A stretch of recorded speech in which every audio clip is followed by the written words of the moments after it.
అభి అయితే ఆఫీస్కి వచ్చాక తన క్యాబిన్కి చామంతిని పిలిచి చామంతితో ఇలా మాట్లాడుతూ ఉంటాడు.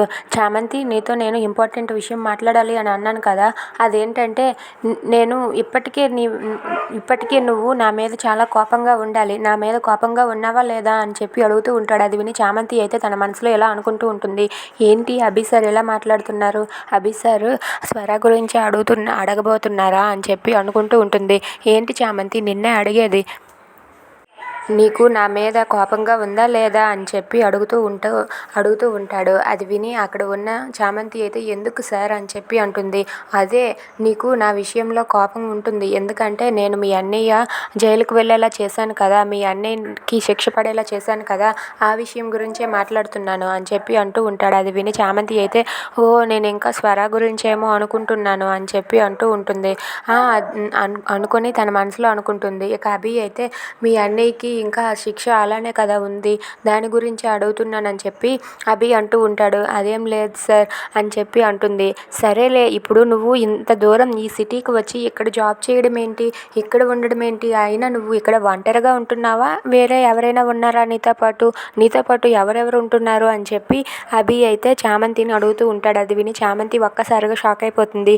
ఏంటి, ఇప్పుడు నేను స్వర గురించి చెప్పాలా వద్దా అని చెప్పి ఆలోచిస్తూ ఉంటుంది. ఇక అభి అయితే చెప్పు చామంతి, నువ్వు ఈ సిటీకి వచ్చి ఎక్కడ జాబ్ చేయడం ఏంటి అని చెప్పి అడుగుతూ ఉంటాడు. అదేం లేదు అభి, నేను మా అమ్మకి పర్మిషన్ అడిగే ఇక్కడికి వచ్చాను, నేను మా పెద్దమ్మకి అన్ని మాటలు చెప్పే ఇక్కడికి వచ్చాను, ఇక్కడ నేను నా ఫ్రెండ్స్తో కలిసి ఉంటున్నాను, నాకు ఒక ఫ్రెండ్ ఉంది, ఆ ఫ్రెండ్ నేను ఉంటున్నామని చెప్పి అంటూ ఉంటుంది. అది విని అభి అయితే ఫ్రెండ్ అంటే అని చెప్పి అడుగుతూ ఉంటాడు. ఫ్రెండ్ అంటే ఫ్రెండే, నేను నా ఫ్రెండ్తో కలిసి ఉంటున్నాను అంతే అభి అని చెప్పి అంటుంది. అది విని అభి అయితే మౌనంగా ఉండిపోతాడు. అది చూసి చామంతి అయితే సారీ అభి సార్, మీరు పాత జ్ఞాపకాలు గుర్తు తెస్తుంటే మిమ్మల్ని ఏకవచనంతో పిలిచాను, నన్ను క్షమించండి అని చెప్పి అంటుంది.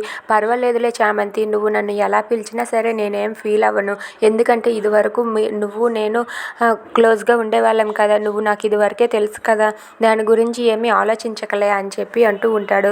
అయినా సరే అభి సార్ స్వర గురించి అడుగుతారు అనుకుంటే ఏంటి నాతో ఇలా మాట్లాడుతున్నారు, స్వర గురించి అడుగుతారేమో అని నేనైతే మాత్రం అనుకున్నాను అని చెప్పి చామంతి తన మనసులో అనుకుంటూ ఉంటుంది. ఇక చామంతి అలా మౌనంగా ఉండడం చూసి, ఏంటి చామంతి, దేని గురించి ఆలోచిస్తున్నావు, నువ్వు నాకు ఏమైనా చెప్పాలనుకుంటున్నావా అని చెప్పి అభి అంటాడు. ఆ మాటలకు చామంతి అయితే అదేం లేదు సార్, ఓకే సార్, ఇక నేను వెళ్ళొస్తానని చెప్పి చామంతి అక్కడి నుండి వెళ్ళిపోతుంది. ఇక అభి కూడా సరే అని చెప్పి అంటాడు. If you like this video please subscribe our channel.